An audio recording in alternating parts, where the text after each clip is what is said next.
Hello नमस्ते। आज तपाईहरुलाई म यो आइफोन 17 प्रो मैक्स को डिस्प्ले चेन्ज गर्ने फुल तरिका देखाउन गइरहेको छु। तपाईहरु हेर्न सक्नुहुन्छ यो डिस्प्ले पुरै लाइनिङ आएको छ।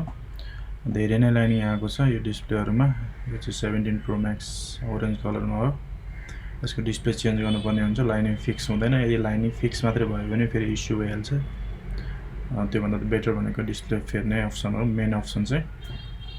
हामीसँग अर्को ओरिजिनल डिस्प्ले आइसकेको छ र एकचोटि हेर्न सक्नुहुन्छ यो पुरै लाइनिङ छ डिस्प्लेमा। हामीले अब निकाल्ने प्रोसेस गरिरहेको छौं।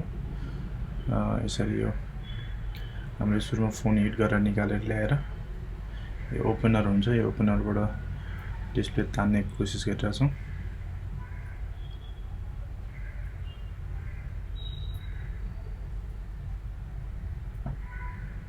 यसरी माथिबाट हिट पनि दिएर डिस्प्लेहरुको ग्याप निकालेर डिस्प्ले पुरानो यो डिस्प्ले सेटमा भएको डिस्प्ले निकालेर हामीले अर्को डिस्प्ले लगाउँछौं।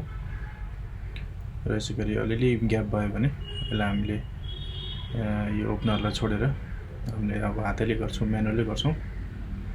कतिको तातेको छ त्यो पनि एकदम चेक गर्न जरुरी छ।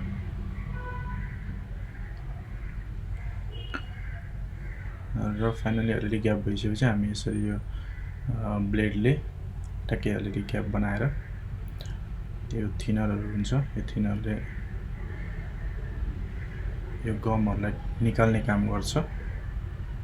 र यसरी डिस्प्लेहरु यसरी नै बिस्तारै उकाउँदै गर्ने कोसिस गर्दैछौं। र यसको लागि हामीले नयाँ ब्लेड पनि आवश्यकता पर्यो। नयाँ ब्लेडको पनि हामीले यसरी निकालेर सर हिट दिँदै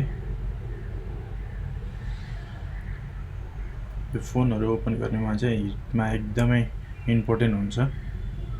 हिटको चाहिँ एकदमै यो हिटर यो हाम्रो हटगन भन्छ यसलाई। हटगनले मजाले हिट गरेर डिस्प्लेहरु जब हाम्रो भित्रको गमहरु हुन्छ, सिल्डहरु हुन्छ, त्यो सिल्डलाई पगालेर डिस्प्लेहरु निकाल्नु पर्ने हुन्छ। यो चाहिँ एकदमै एक्सट्रिमली बलियो सिल्डहरु हुन्छ। जस्तो कि हामीले हालेर यति साह्रो बस्दैन, किनभने यो सिल्डहरु हालेर मेसिनले थिचेर प्रेस गरेर कति बेरसम्म राखिरहेको हुन्छ एप्पलले। सो यो निकाल्न एकदमै एक्सट्रिमली अलमोस्ट गाह्रो जस्तो नै हुन्छ। अझ यो लेटेस्ट फोन 17 प्रो मैक्स भयो अझै। सर यसरी ब्लेड छिर्यो। अब चाहिँ हल्का निक्लिँदैछ। तपाईं देख्न सक्नुहुन्छ माथिबाट यसरी निस्किदैछ। सर फेरि हामीले त्यो लिक्विडहरु हाल्छौं। यो थिनर हुन्छ, थिनरले चाहिँ अझै गमहरुलाई उकाउने कोसिस गर्छ यसले चाहिँ।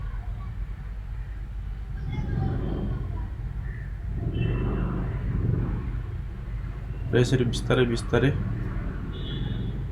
हामीले माथि गर्दाखेरि यो हामीले निकाल्छौं।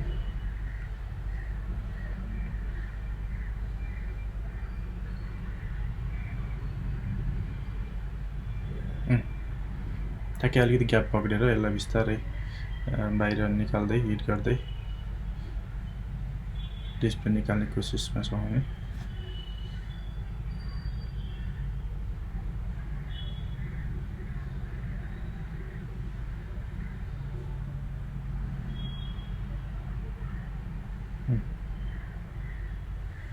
ठ्याक्क अब मजाले यति ग्याप भइसकेपछि मजाले निस्किन्छ डिस्प्ले।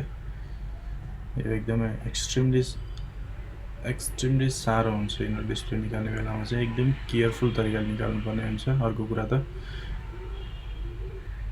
किनभने यहाँ भित्र भएको डिस्प्ले भित्र पछाडी एउटा आईसी हुन्छ। त्यो जब आईसी हामीले चेन्ज गर्छौं भने मात्रै हामीले फोनको नोटिफिकेसन अफ हुन्छ अथवा फोनको नोटिफिकेसन आउँदैन।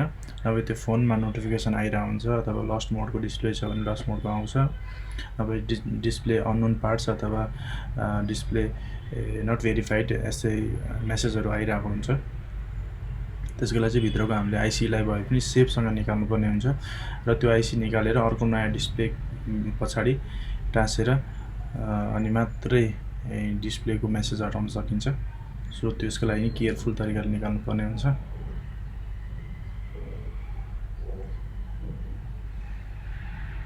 एकदमै यो पहिलोचोटि खोलेको फोनहरु अझै यस्तो हुन्छ।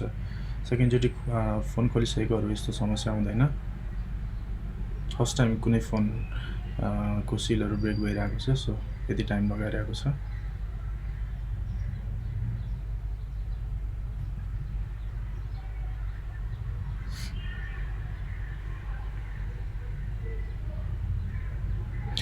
र यो फाइनल्ली निक्लिसक्यो डिस्प्ले। ल पछाडि यस्तो हुन्छ, यसको पछाडि पुरै ब्याट्री हुन्छ, ब्याट्रीको माथि मदरबोर्ड, क्यामेरा, फ्रन्ट क्यामेरा भयो यो, अनि यता पछाडिको सानो मेन क्यामेरा भयो। यसै हेर्न सक्नुहुन्छ, यो भयो।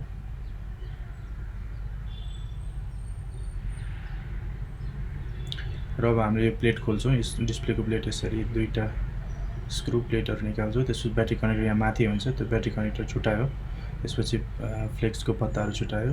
र अर्को हामीले डिस्प्ले अलिअलि सफा पनि गर्नुपर्ने हुन्छ, गमहरू।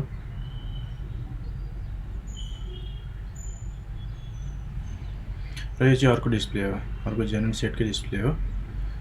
र यसरी यो चाहिँ ट्याक्क यसरी डिस्प्ले, फ्लेक्स र ब्याट्री कनेक्टर यसरी ट्याक लगाएपछि अब यो अन हुन्छ हुँदैन चेक गर्छौँ। ओहो, एप्पल लोगो आयो। ल फाइनली एप्पल लोगो आएको छ। डिस्प्लेहरू एकदमै राम्रो छ, लाइन साइन केही छैन। अब नयाँ डिस्प्लेहरूमा लाइन साइन हुने कुरा नि भएन, त्यो साइडको चाहिँ पुरानो डिस्प्ले हो। ट्याक्कै यो अन भइसकेपछि चेक गर्नुपर्ने हुन्छ, त्यो पुरानो डिस्प्लेको फ्लेक्सहरू निकाल्नुपर्ने हुन्छ। र यो डिस्प्ले पनि अन भयो, यसलाई चेक गर्ने प्रोसेसमा भयो।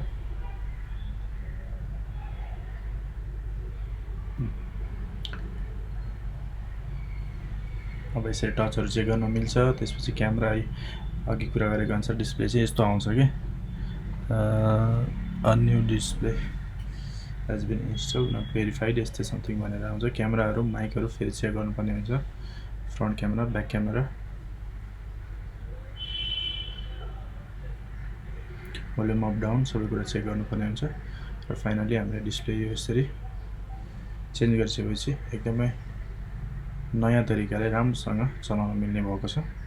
र यसलाई हामीले प्याक गर्ने प्रोसेसमा हो। यो ट्याक क्लिप हुन्छ, गमहरू हालेर क्लिप मजाले लगाउनु पर्ने हुन्छ। र यसरी ट्याक्क फिटिङ भएको छ कि छैन सर हेर्न सकिन्छ।